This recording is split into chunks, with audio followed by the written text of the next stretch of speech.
Ready to move in premium triplex villas at Bachupally APR projects. AP CM Jaganmohan రెడ్డిపై రాయితో దాడి జరిగిన ఘటన దేశవ్యాప్తంగా సంచలనంగా మారింది. శనివారం రాత్రి విజయవాడలో మేమంతా సిద్ధం బస్సు యాత్రలో ఉన్న సీఎం జగన్ పై ఓ అగంతకుడు రాయితో దాడి చేశాడు.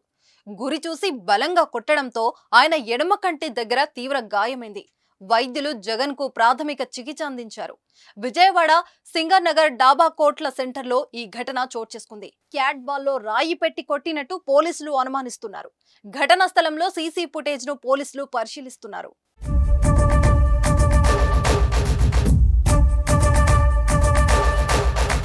సీఎం జగన్ దాడితో ఏపీలో రాజకీయం దుమారం చెలరేగుతుంది. వైసీపీ టీడీపీల మాటల యుద్ధానికి దిగాయి.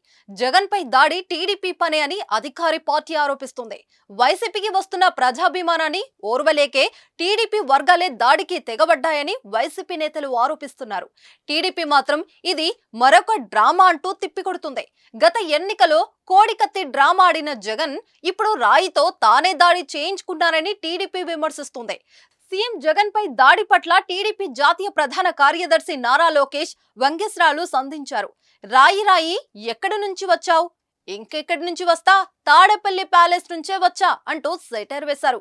కొత్తగా ఏదైనా ట్రై చేయి జగన్ అంటూ ఆయన పంచులు విసరడం హాట్ టాపిక్ గా మారింది.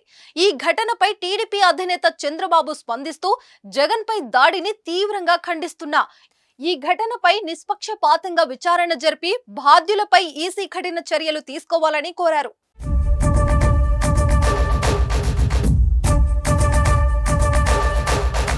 మరోవైపు జగన్ పై దాడిని దేశవ్యాప్తంగా రాజకీయ ప్రముఖులు ఖండించారు.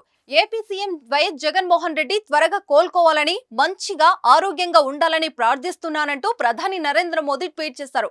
ఈ ఘటనపై సీఎం జగన్ సోదరి ఏపీ కాంగ్రెస్ అధ్యక్షురాలు వైఎస్ షర్మిలారెడ్డి స్పందించారు.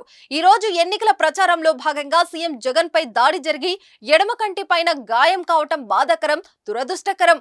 ఇది ప్రమాదవశాత్తు అయిందని అనుకుంటున్నాం. అలా కాకుండా ఇది ఎవరైనా కావాలని చేసి ఉంటే ప్రతి ఒక్కరూ ఖచ్చితంగా ఖండించాల్సిందే. ప్రజాస్వామ్యంలో హింసకు తావులేదు. హింసను ప్రతి ప్రజాస్వామికవాది ఖండించాల్సిందే. జగన్ త్వరగా కోలుకోవాలని దేవుణ్ణి ప్రార్థిస్తున్నారు అంటూ సోషల్ మీడియా వేదికగా షర్మిల వెల్లడించారు. తెలంగాణ మాజీ మంత్రి కేటీఆర్ సైతం జగన్ పై దాడిని ఖండించారు. ప్రజాస్వామ్యంలో హింసకు స్థానం లేదని, దాడికి పాల్పడిన వారిపై భారత ఎన్నికల సంఘం కఠినమైన చర్యలు తీసుకుంటుందని ఆశిస్తున్నానని కేటీఆర్ వ్యాఖ్యానించారు. జాగ్రత్త జగనన్న అంటూ ఆయన ట్వీట్ చేశారు. రాజకీయ విభేదాలు హింసకు దారి తీయకూడదని తమిళనాడు సీఎం స్టాలిన్ హితవు పలికారు.